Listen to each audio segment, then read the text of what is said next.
नमस्कार मेरे प्यारे भाई बहन, आप सभी का एक बार फिर से तहे दिल से हार्दिक स्वागत एवं अभिनंदन है। इस वीडियो में हम बात करने वाले हैं उत्तर प्रदेश पुलिस भर्ती 2022 असिस्टेंट ऑपरेटर के लिए जीके प्लस साइंस की क्लास के बारे में। हालांकि ये हमारी क्लास नंबर 16 है। इसके पहले हमने क्लास नंबर 15 तक अच्छे से कंप्लीट कर लिया है। अगर आपने नहीं देखा है तो आप चैनल की प्लेलिस्ट में जाइए, वहाँ पर आपको क्रमानुसार वीडियो मिल जाएगी, आप वहाँ से अध्ययन कर सकते हैं।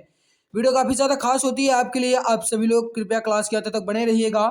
और सबसे पहले हम जीके को कंप्लीट करेंगे, उसके बाद आपके साइंस को देखेंगे, क्योंकि आपको पता है कि असिस्टेंट ऑपरेटर में साइंस से भी क्वेश्चंस आने वाले हैं। तो साइंस से भी संबंधित आपके क्वेश्चन आएंगे, इसलिए हम साइंस को भी अंत में देखेंगे। तो सबसे पहले हम जीके को ही कवर करेंगे।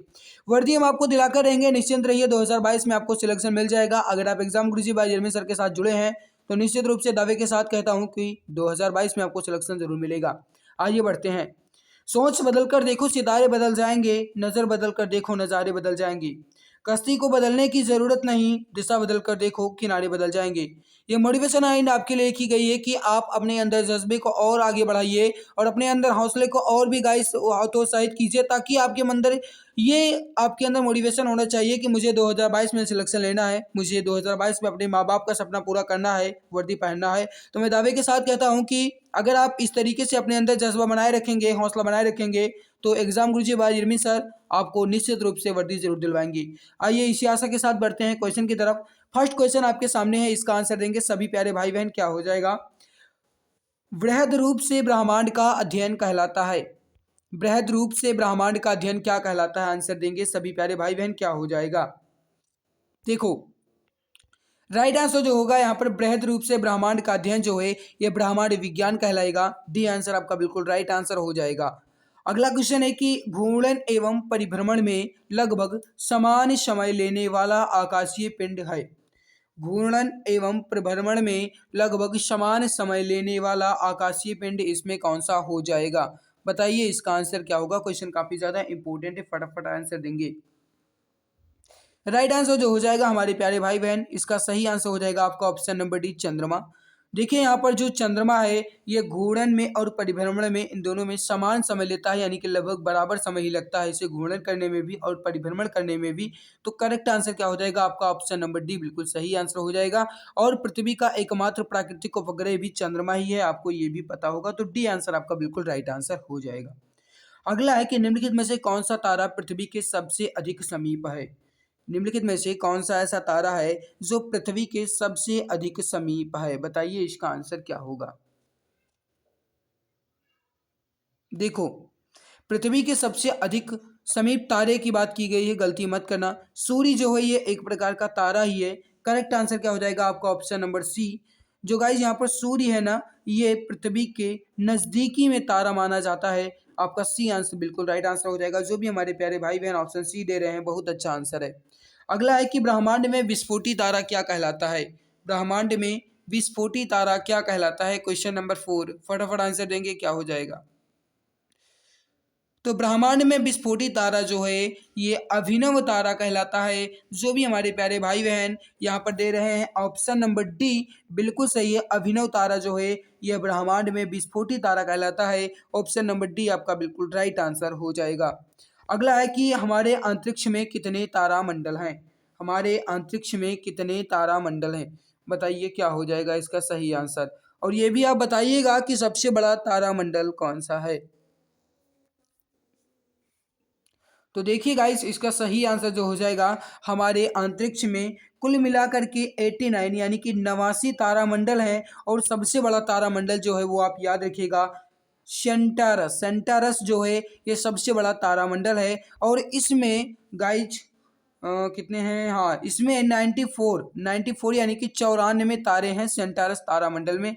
ये भी आप याद रखिएगा, आपसे पूछा जा सकता है। ठीक है। आइए अगला क्वेश्चन है कि हमारी आकाशगंगा की आकृति कैसी है? हमारे आकाशगंगा की आकृति कैसी है? बताइए क्या होगा सही आंसर। अगर आपने अभी तक क्लास को लाइक नहीं किया है तो एक बार आप सभी लोगों से मैं दिल से रिक्वेस्ट करना चाहूँगा कि अगर अच्छी लग रही है तो क्लास को दिल की गहराइयों से एक बार लाइक ज़रूर कर दीजिएगा, क्योंकि बड़ी मेहनत लगती है। और गाइस, अगर मैं आपके लिए इतनी मेहनत करता हूँ, मैं इतनी तेज़ बोलता हूँ ताकि आपको आवाज़ भी क्लियर सुनाई दे, तो इसलिए मेरी एनर्जी भी काफ़ी ज़्यादा लॉस होती है। तो जितना हो सके उतना क्लास को लाइक करिए, साथ में शेयर भी कर दीजिएगा। और कुछ स्वास्थ्य भी ठीक नहीं है, लेकिन फिर भी मैं आपके लिए कोशिश कर रहा हूँ ताकि आपकी क्लास डेली चले और गाइस मैं कोशिश करूंगा कि आपको डेली क्लास मिले। आप निश्चिंत रहिए, 2022 में आपको वर्दी जरूर दिलवाएंगे। तो देखो, हमारी आकाश गंगा की आकृति कैसी है, ये क्वेश्चन आपसे पूछा गया है। जो भी हमारे प्यारे भाई बहन यहाँ पर दे रहे हैं सर्पिल के आकार की, यानी कि स्पाइरल, जो भी ऑप्शन नंबर सी दे रहे हैं, बहुत अच्छा आंसर है। स्पाइरल का मतलब होता है गाइस सर्पिलाकार, ठीक है, सर्पिलाकार यानी कि सर्पिल के आकार की। अगला है कि हमारे आकाश गंगा के केंद्र की परिक्रमा करने में सूर्य को कितना समय लगता है। हमारे आकाश गंगा के केंद्र की परिक्रमा करने में सूर्य को कितना समय लगता है, बताइए। इसका आंसर क्या होगा, क्वेश्चन नंबर 7। फटाफट आंसर देंगे, क्वेश्चन काफ़ी ज़्यादा इंपॉर्टेंट है। हो सके तो इसका स्क्रीनशॉट ले लीजिएगा। जो भी हमारे प्यारे भाई बहन दे रहे हैं कि 25 करोड़ वर्ष लगेगा, ऑप्शन सी। जो भी हमारे प्यारे भाई बहन दे रहे हैं ऑप्शन नंबर सी, बहुत ही अच्छा आंसर है। अगला है कि ध्रुव तारे की दिशा किस ओर होती है। ये तो गाइस छोटे छोटे बच्चे भी इसका आंसर जानते होंगे, लेकिन आप तो बनने वाले हैं असिस्टेंट ऑपरेटर, तो आप इसको ज़रूर जानिए, क्योंकि क्वेश्चन काफ़ी ज़्यादा बेहतरीन है, साथ में पॉपुलर क्वेश्चन है, इजी क्वेश्चन है, जो कुछ भी कहा जाए इसके लिए। तो ध्रुव तारे की दिशा जो है ये किस ओर रहती है, ये क्वेश्चन आपसे पूछा गया है। उत्तर की ओर रहती है। करेक्ट आंसर क्या हो जाएगा हमारे प्यारे भाई बहन, क्वेश्चन नंबर 8 का आपका ए बिल्कुल सही आंसर हो जाएगा। उत्तर दिशा की ओर ध्रुव तारे की दिशा होती है, ठीक है। अगला है कि तारे का रंग सूचक है।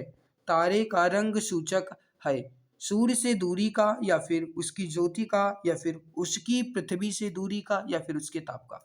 तो देखो, मैं आपको सबसे पहले बता दूं कि जो तारे का रंग है, रंग सूचक है, ये उसके ताप पर निर्भर है, ठीक है। और तारे के लिए रंग सूचक जितना छोटा होगा, तारे के लिए रंग सूचक जितना छोटा होगा, तारा उतना ही नीला होगा, याद रखिएगा। जितना तारे का रंग सूचक छोटा होगा, तारा उतना ही नीला होगा, और जितना ही तारा नीला होगा वह उतना ही गर्म होगा, ठीक है।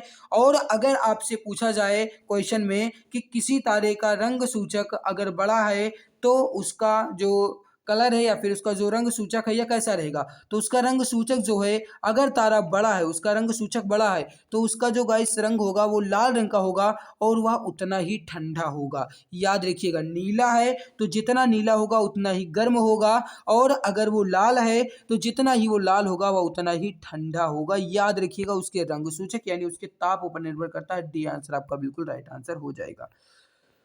अगला क्वेश्चन आपके सामने है कि वर्तमान आकलन के अनुसार ब्रह्मांड की आयु लगभग कितनी है। वर्तमान आकलन के अनुसार ब्रह्मांड की आयु लगभग कितनी है, आंसर देंगे। क्वेश्चन काफी ज्यादा इंपॉर्टेंट है। क्वेश्चन नंबर 10, देखो यहाँ पर जो सही आंसर होगा आपका वो हो जाएगा 13 बिलियन वर्ष, ठीक है। ब्रह्मांड वर्तमान आकलन के अनुसार ब्रह्मांड की जो आयु है यह है 13 बिलियन वर्ष, ओके। 13 बिलियन आपका बिल्कुल सही आंसर होगा। अगला है कि एक कृत्रिम उपग्रह में विद्युत ऊर्जा का स्रोत क्या होता है, बताइए इसका आंसर क्या होगा। क्वेश्चन नंबर 11 कि एक कृत्रिम उपग्रह में विद्युत ऊर्जा का स्रोत क्या होता है। क्वेश्चन नंबर 11 का आंसर देंगे हमारे सभी प्यारे भाई बहन, क्या हो जाएगा। तो देखो, सही आंसर हो जाएगा आपका सौर सेल। वी आंसर आपका बिल्कुल राइट आंसर हो जाएगा। जो भी हमारे प्यारे भाई बहन बी आंसर दे रहे हैं, बहुत अच्छा आंसर है। अगला है कि दुग्ध मेखला, कहने का मतलब है मिल्की वे। मिल्की वे जो है ये क्या है, सौरमंडल का एक ग्रह है, या फिर एक प्रकार का तारा है, या फिर एक प्रकार की मंदाकिनी है, या फिर एक प्रकार का तारामंडल है, बताइए क्या होगा सही आंसर। देखो, इसका लगभग आंसर सभी जानते होंगे। तो दुग्ध मेखला या फिर मिल्की वे जो है ये एक प्रकार की मंदाकिनी है। सही आंसर क्या हो जाएगा आपका, सी बिल्कुल सही आंसर होगा। ऑप्शन नंबर सी बिल्कुल राइट आंसर हो जाएगा। अगला क्वेश्चन है कि शीघ्रता से घूमने वाले तारे जो उच्च रेडियो तरंगे छोड़ते हैं क्या कहलाते हैं। शीघ्रता से घूमने वाले, कहने का मतलब यहाँ पर यह है हमारे प्यारे भाई कि जो सबसे तेज यानी कि बहुत तेजी से घूमने वाले तारे होते हैं, और वह तारे उच्च रेडियो तरंगे छोड़ते भी हैं, वह तारे क्या कहलाते हैं। तो सही आंसर क्या हो जाएगा आपका, पल्सर तारे कहलाते हैं। करेक्ट आंसर हो जाएगा आपका ऑप्शन नंबर ए। जो भी हमारे प्यारे भाई बहन ऑप्शन ए दे रहे हैं, बहुत अच्छा आंसर है। अगला है कि शनि ग्रह सूर्य के चारों ओर एक चक्कर लगाने में कितने वर्ष का समय लेता है, बताइए इसके स्थान पर क्या भरा जाएगा कि शनि जो है ये सूर्य के चारों ओर एक चक्कर लगाने में कितना समय लेता है। क्वेश्चन नंबर 14, बताइए फटाफट आंसर क्या होगा। क्वेश्चन नंबर 14, तो इसका सही आंसर हो जाएगा। जो भी हमारे प्यारे भाई बहन क्वेश्चन नंबर 14 का आंसर दे रहे हैं हाँ बिल्कुल सही है। 29.5 वर्ष, बिल्कुल सही आंसर हो जाएगा आपका ऑप्शन नंबर सी, बिल्कुल सही आंसर हो जाएगा। जो भी हमारे प्यारे भाई बहन ऑप्शन सी दे रहे हैं, बहुत अच्छा आंसर है। अगला आपके सामने है कि इवनिंग स्टार या फिर सांझ का तारा किस ग्रह को कहते हैं। आप सभी लोगों से मैं रिक्वेस्ट करना चाहूंगा कि कृपया क्वेश्चन का नंबर जरूर लिखें, ताकि मुझे पता चले कि आप किस क्वेश्चन का आंसर दे रहे हैं। जो भी हमारे प्यारे भाई बहन आंसर दे रहे हैं, बिल्कुल परफेक्ट आंसर दे रहे हैं, लेकिन क्वेश्चन का नंबर नहीं लिख रहे हैं। तो प्लीज क्वेश्चन का नंबर जरूर लिखा करें, ताकि मुझे पता चले कि आप किस क्वेश्चन का आंसर दे रहे हैं। तो देखो, इवनिंग का स्टार, सांझ का तारा, भोर का तारा या फिर चमकीला तारा या फिर पृथ्वी के वंश जो गाइस कुछ भी कहा जाए इसके लिए, तो सबसे ज्यादा जो सही आंसर होता है वो हो जाता है शुक्र। बिल्कुल सही आंसर हो जाएगा आपका ऑप्शन नंबर सी, शुक्र जो है या फिर वीनस जो है, इसे इवनिंग स्टार भी कहा जाता है, मॉर्निंग स्टार भी कहा जाता है, यानी कि सांझ का तारा भी कहा जाता है, भोर का तारा भी कहा जाता है, चमकीला तारा भी कहा जाता है। तो सही आंसर क्या हो जाएगा आपका ऑप्शन नंबर सी, बिल्कुल सही आंसर हो जाएगा। पृथ्वी के चारों ओर गैस के समूह को क्या कहते हैं। पृथ्वी के चारों ओर गैस के समूह को क्या कहा जाता है, इसका आंसर देंगे क्वेश्चन नंबर 16। क्वेश्चन काफी ज्यादा इंपॉर्टेंट है। पृथ्वी के चारों ओर गैस के समूह को क्या कहा जाता है। तो सही आंसर क्या हो जाएगा, लगभग सभी का आंसर सही है। थोड़ा सा दिमाग लगाइए, आंसर फटाक से आपके सामने आ जाएगा। वायुमंडल कहा जाता है, ऑप्शन नंबर सी बिल्कुल सही आंसर हो जाएगा। जो भी हमारे प्यारे भाई बहन ऑप्शन सी दे रहे हैं, बहुत अच्छा आंसर है। अगला है कि यूरेनस, यूरेनस का मतलब क्या हुआ यहाँ पर बताइए। यूरेनस का मतलब ये हुआ कि अरुण ग्रह, ठीक है, याद रखिएगा अरुण। अरुण ग्रह जो है ये सूर्य के चारों ओर एक परिक्रमा लगाने में कितने वर्ष का समय लेता है, बताइए। क्वेश्चन नंबर 17 का सही आंसर क्या हो जाएगा।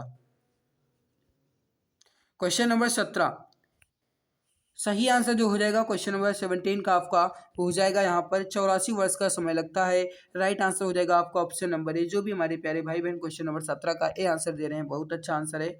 अगला है कि सूर्य दक्षिणी गोलार्ध से उत्तरी गोलार्ध की ओर आता कब दिखाई पड़ता है। सूर्य जो है ये दक्षिणी गोलार्ध से उत्तरी गोलार्ध की ओर आता कब दिखाई पड़ता है, बताइए। इसका आंसर क्या होगा, क्वेश्चन नंबर 18। राइट आंसर जो हो जाएगा क्वेश्चन नंबर 18 का वो हो जाएगा 21 मार्च को। वी आंसर आपका बिल्कुल राइट आंसर हो जाएगा। जो भी हमारे प्यारे भाई बहन ऑप्शन नंबर बी दे रहे हैं, बहुत अच्छा आंसर है। उत्तरी गोलार्ध में सबसे बड़ा दिन कब होता है। उत्तरी गोलार्ध में सबसे बड़ा दिन कब होता है, क्वेश्चन काफी ज्यादा इंपॉर्टेंट है। हो सके तो आप इसका स्क्रीनशॉट ले लीजिएगा। उत्तरी गोलार्ध में सबसे बड़ा दिन कब होता है, ये क्वेश्चन आपसे पूछा गया है। जो भी हमारे प्यारे भाई बहन ऑप्शन नंबर सी 21 जून दे रहे हैं, बिल्कुल सही आंसर है यहाँ पर। 21 जून आपका बिल्कुल राइट आंसर हो जाएगा। अगला है कि सूर्य ग्रहण कब होता है। इसके साथ साथ आप ये भी बताइएगा कि चंद्र ग्रहण कब होता है। सूर्य ग्रहण के साथ साथ आप बताइएगा कि चंद्र ग्रहण कब होता है। तो देखो, सूर्य ग्रहण जो है ये सदैव अमावस्या के दिन ही होता है। सही आंसर हो जाएगा यहाँ पर आपका अमावस्या के दिन, यानी कि वी आंसर आपका बिल्कुल राइट आंसर होगा। और चंद्र ग्रहण जो है प्यारे भाई वो होता है पूर्णिमा के दिन, यानी चंद्र ग्रहण सदैव पूर्णिमा के दिन होगा और सूर्य ग्रहण जो है ये सदैव अमावस्या के दिन होगा। वी आंसर आपका बिल्कुल राइट आंसर यहाँ पर हो जाएगा। अगला है कि कौन सा ग्रह पृथ्वी के निकटतम है। कौन सा ग्रह पृथ्वी के निकटतम है। अगर आप इसके जो गाइस क्रम है उसे याद किए होंगे तो आपके सामने आंसर आ जाएगा। देखो, सबसे पहले क्या है, सूर्य है, उसके बाद क्या है, सूर्य के बाद बुध, बुध के बाद है शुक्र, फिर पृथ्वी, फिर मंगल। तो बुध के पहले, बुध के बाद कौन सा है, तो शुक्र, और शुक्र के बाद क्या है, पृथ्वी। तो पृथ्वी से पहले क्या है, शुक्र। तो करेक्ट आंसर क्या हो जाएगा आपका यहाँ पर क्वेश्चन नंबर 21 का यहाँ पर शुक्र, ठीक है, बिल्कुल सही आंसर हो जाएगा। पृथ्वी के सबसे निकटतम कौन सा ग्रह है, शुक्र ग्रह है। ऑप्शन नंबर ए बिल्कुल सही आंसर हो जाएगा। जो भी हमारे प्यारे भाई बहन ऑप्शन ए दे रहे हैं, बहुत अच्छा आंसर है। अगला है कि बुध ग्रह सूर्य का चक्कर कितने समय में पूरा कर लेता है। देखो, बुध ग्रह जो है गाइस ये सूर्य का चक्कर जो है ये सबसे कम समय में पूरा करता है। सभी ग्रहों में सबसे कम समय में बुध ग्रह ही पूरा करता है, क्योंकि जो बुध ग्रह है यह सूर्य के सबसे नजदीकी ग्रह है। ठीक है, सूर्य के सबसे नजदीकी ग्रह कौन सा ग्रह है, बुध ग्रह है। और बुध ग्रह जो है ये सूर्य का जो परिक्रमा है या चक्कर है ये सबसे कम समय में लगाता है। तो कहने का मतलब है यहाँ पर कुल मिलाकर के ये वर्ष में नहीं बल्कि दिनों में लगाता है। तो राइट आंसर क्या हो जाएगा आपका 88 दिनों में। ऑप्शन नंबर सी बिल्कुल सही आंसर हो जाएगा। जो भी हमारे प्यारे भाई बहन ऑप्शन सी दे रहे हैं, बहुत अच्छा आंसर है। आकाश में सबसे चमकदार तारा कौन सा है, बताइए। इसका आंसर क्या होगा कि आकाश में सबसे चमकदार तारा क्या है। अगर आपने अभी तक क्लास को लाइक नहीं किया है तो एक बार आप सभी लोगों से दिल से रिक्वेस्ट करना चाहूँगा कि एक बार क्लास को दिल की गहराइयों से लाइक ज़रूर कर दीजिए, क्योंकि बड़ी मेहनत लगती है क्लास को लाने में। जो भी हमारे प्यारे भाई बहन चैनल पर पहली बार आए हैं तो चैनल को सब्सक्राइब जरूर कर लेंगे। आकाश में सबसे चमकदार तारा आपसे पूछा गया है। सही आंसर जो हो जाएगा क्वेश्चन नंबर 23 का यहाँ पर साइरस। साइरस तारा जो है गाइस जी आकाश में सबसे चमकदार तारा है। राइट आंसर हो जाएगा आपका ऑप्शन नंबर डी बिल्कुल सही आंसर हो जाएगा। जो भी हमारे प्यारे भाई बहन ऑप्शन डी दे रहे हैं बहुत अच्छा आंसर है। पृथ्वी का ध्रुवीय व्यास विषुवतीय व्यास से फिर डैश है छोटा है। मतलब इसका ये हुआ कि जो पृथ्वी का ध्रुवीय व्यास है ये विषुवतीय व्यास से कितना छोटा है। क्वेश्चन नंबर 24 फटाफट आंसर देंगे क्या हो जाएगा।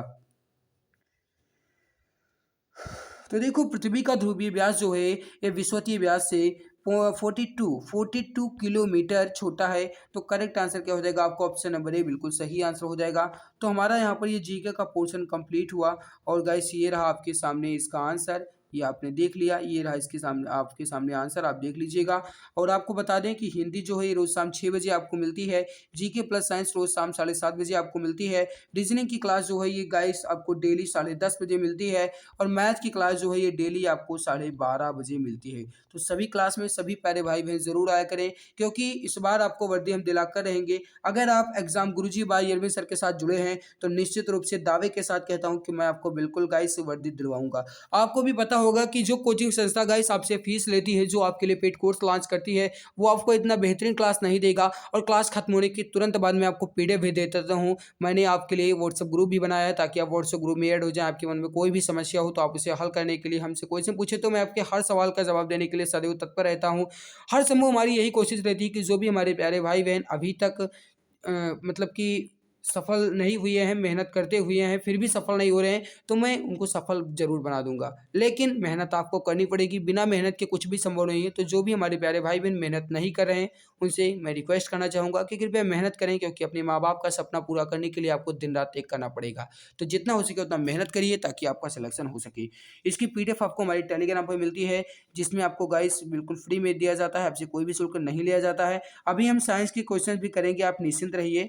जीत की खातिर जुनून चाहिए, जिसमें उबाल हो ऐसा खून चाहिए। ये आसमान भी आएगा जमीन पर, बस इरादों में जीत की गूंज चाहिए। ये क्वेश्चन आपके लिए, ये गाइस जो डिस्क्रिप्शन है ये आपके लिए मैंने लिखा था अपने टेलीग्राम चैनल पर और ये अभी लिखा हुआ है। आप जाकर के टेलीग्राम को ज्वाइन कर सकते हैं, बिल्कुल फ्री में पीडीएफ आपको वहां पर मिलेगी। पहला क्वेश्चन आपके सामने की ध्वनि नहीं गुजर सकती। ध्वनि जो है ये नहीं गुजर सकती कहाँ से? अब बताइए इसका आंसर क्या होगा फटाफट। क्वेश्चन नंबर 121 का राइट आंसर हो जाएगा यहाँ पर निर्वात। निर्वात में ध्वनि नहीं गुजर सकती है। वी आंसर आपका बिल्कुल राइट आंसर हो जाएगा। और ध्वनि का वेग सबसे अधिक किसमें होता है ये भी आपसे पूछा जा सकता है। तो याद रखिएगा ध्वनि का वेग जो है ये सबसे अधिक जो होता है ये ठोस में होता है। ठीक है, अगला सबसे अधिक तीव्रता की ध्वनि उत्पन्न करता है। बताइए सबसे अधिक तीव्रता की ध्वनि कौन उत्पन्न करता है? तो राइट आंसर हो जाएगा क्वेश्चन नंबर 122 का आपका यहाँ पर बाघ। बाघ जो है गाइस ये सबसे अधिक तीव्रता की ध्वनि उत्पन्न करेगा। ए आंसर आपका बिल्कुल राइट आंसर हो जाएगा। अगला क्वेश्चन आपके सामने है कि ध्वनि का वेग अधिकतम होता है। क्वेश्चन नंबर 123 ध्वनि का वेग अधिकतम होता है। तो मैंने आपको बताया अभी कि ध्वनि का वेग जो है ये सबसे अधिक ठोस में होता है। तो यहाँ पर ठोस क्या हो जाएगा? जल ठोस होता है या फिर वायु ठोस होता है या फिर पारा? बताइए। लोहा जो है या फिर आयरन जो है ये ठोस होता है। राइट आंसर जो हो जाएगा आपका ए आंसर आपका बिल्कुल राइट आंसर हो जाएगा। जो भी हमारे प्यारे भाई बहन ऑप्शन नंबर ए दे रहे हैं बहुत अच्छा आंसर है। अगला है कि जब ध्वनि तरंगे चलती हैं तो वह अपने साथ क्या ले जाती हैं? जब ध्वनि तरंगे चलती हैं तो वह अपने साथ क्या ले जाती हैं? क्वेश्चन काफी ज्यादा इंपॉर्टेंट है, फटाफट आंसर देंगे क्वेश्चन नंबर 124 का। देखो ध्वनि एक प्रकार की ऊर्जा है, तो ध्वनि तरंग चलेगी तो अपने साथ ऊर्जा जाहिर है कि लेकर जाएगी। तो कहने का मतलब है यहाँ पर आपका सी बिल्कुल सही आंसर होगा। ऊर्जा लेकर चलती हैं। ऑप्शन नंबर सी बिल्कुल सही आंसर हो जाएगा। जो भी हमारे प्यारे भाई बहन ऑप्शन सी दे रहे हैं बहुत अच्छा आंसर है। अगला कि जब प्रकाश के लाल, हरा व नीला रंगों का समान अनुपात में मिलाया जाता है तो परिणामी रंग होगा। यानी कि एक लाल रंग है और एक हरा रंग है और एक नीला रंग है। ठीक है, लाल, हरा और नीला, और इनको जब समान अनुपात में यानी कि बराबर बराबर जब मिलाया जाएगा तो कौन सा रंग बनेगा, ये आपसे पूछा गया है। बताइए। देखो यहाँ पर अगर लाल और हरा और नीला इन तीनों रंगों को समान अनुपात में मिलाया जाएगा तो गाइस सफेद रंग बनेगा। ऑप्शन नंबर सी बिल्कुल सही आंसर होगा। सी आंसर आपका बिल्कुल राइट आंसर हो जाएगा। कैमरे में किस प्रकार का लेंस उपयोग में लाया जाता है? कैमरे में किस प्रकार का लेंस उपयोग में लाया जाता है? ये क्वेश्चन आपसे पूछा गया है, बताइए इसका आंसर क्या होगा? Question number 126। तो देखो, उत्तल लेंस जिसे दूरदृष्टि दोष के लिए प्रयोग किया जाता है, तो उत्तल लेंस का प्रयोग किया जाता है। ए आंसर आपका बिल्कुल राइट आंसर होगा। कैमरे में उत्तल लेंस का प्रयोग किया जाता है।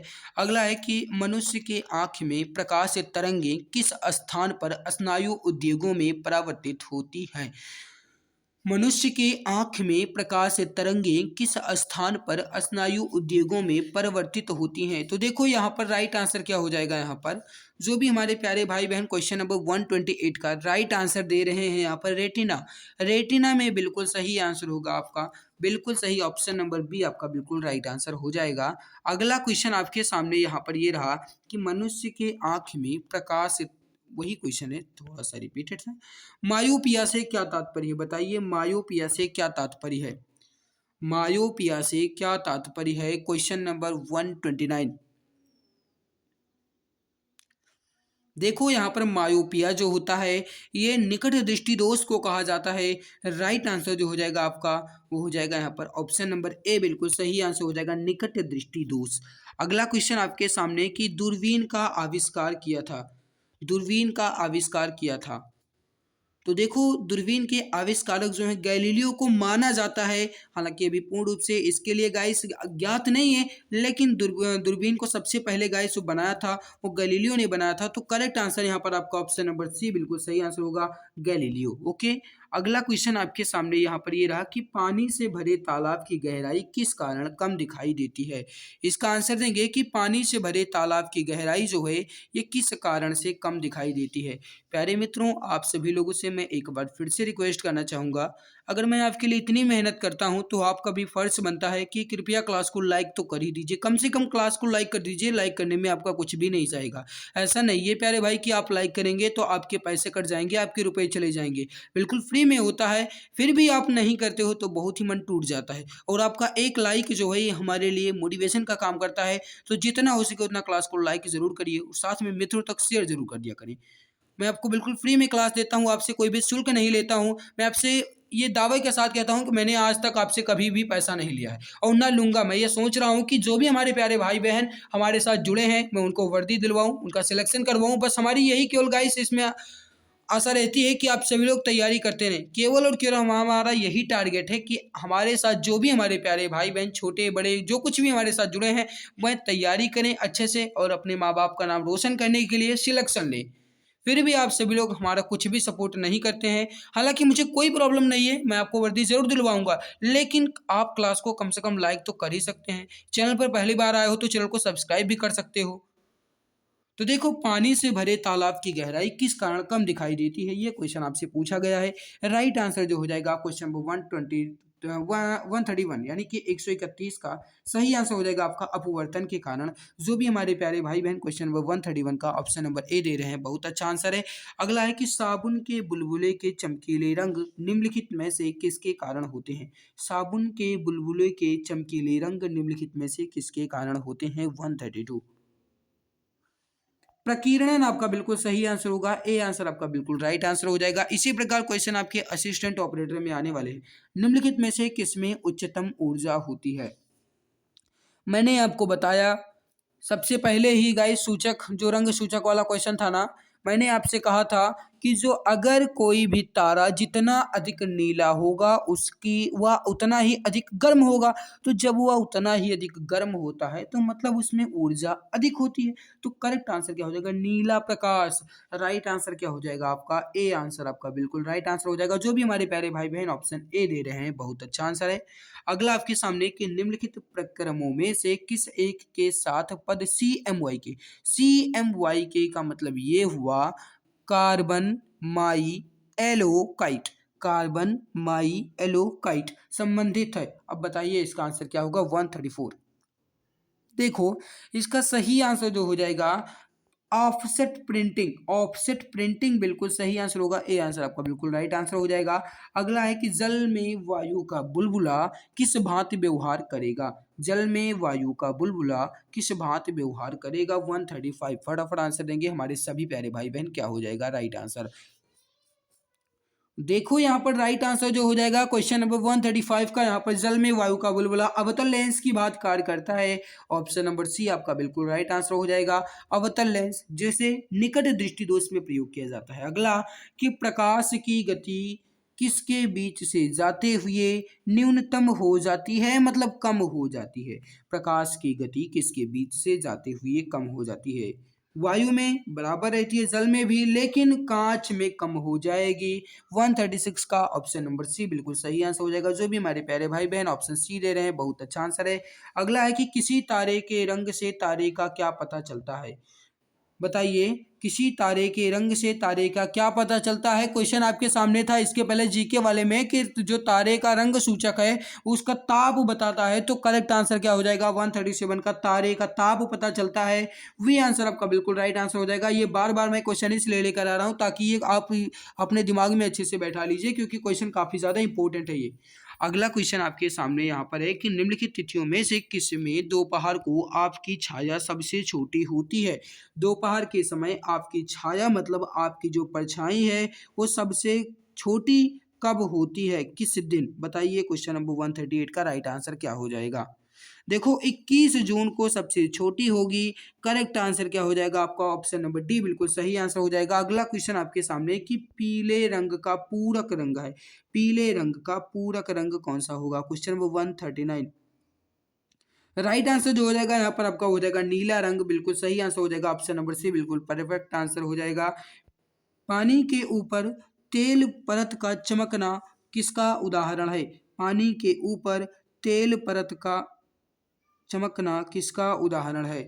देखो राइट आंसर जो हो जाएगा यहाँ पर हो जाएगा व्यतिकरण का। ऑप्शन नंबर ए बिल्कुल सही आंसर हो जाएगा। जो भी हमारे प्यारे भाई बहन ऑप्शन ए दे रहे हैं, बहुत अच्छा आंसर है।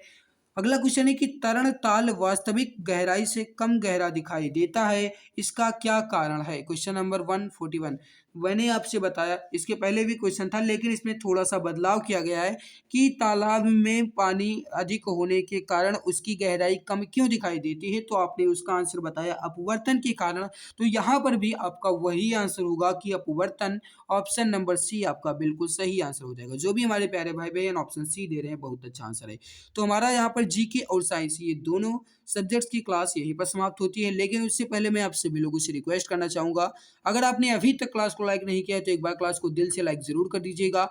चैनल पर पहली बार आए हो तो चैनल को सब्सक्राइब करने के साथ साथ बेल बटन को जरूर प्रेस कीजिएगा, ताकि आने वाली हर लाइव क्लास की नोटिफिकेशन आपको टाइम टू टाइम मिला करे। इसकी पीडीएफ आपको हमारे टेलीग्राम पर मिलेगी। आप निश्चिंत रहिए गाइस, बिल्कुल फ्री में दी जाती है, आपसे कोई भी शुल्क नहीं लिया जाता है। और मैं आपको यहाँ पर गाइस से मैंने बुक भी भेज दी है, और कोशिश कर रहा हूँ कि यूपी जीके की भी बुक भेज दूंगा, ताकि आप उसे भी तैयार करते रहें, ठीक है। और गाइस आप चैनल पर पहली बार है तो चैनल को सब्सक्राइब जरूर कर लीजिएगा। और जो टेलीग्राम की लिंक है वो नीचे डिस्क्रिप्शन में है, या फिर आप टेलीग्राम पर चैनल का नेम जो है एग्जाम गुरुजी बाय यरबिल सर, यही आप सीधे सर्च कर लीजिएगा, आपको मिल जाएगा। तो आज की क्लास यहीं पर समाप्त करेंगे। वीडियो के नीचे ऑफलाइन कमेंट सेक्शन में कमेंट करके जरूर बताइएगा कि आपको हमारी मेहनत कैसी लगी। जो कुछ भी लगी हो, अच्छी लगी हो, गंदी लगी हो, खराब लगी हो, जो कुछ भी हो गाइस आप जरूर बताइएगा। तो आज की क्लास यहीं पर समाप्त करेंगे। आप सभी लोग हमारे साथ जुड़े, बहुत बहुत धन्यवाद आपका। मिलते हैं दूसरे नए वीडियो में, तब तक के लिए नमस्कार।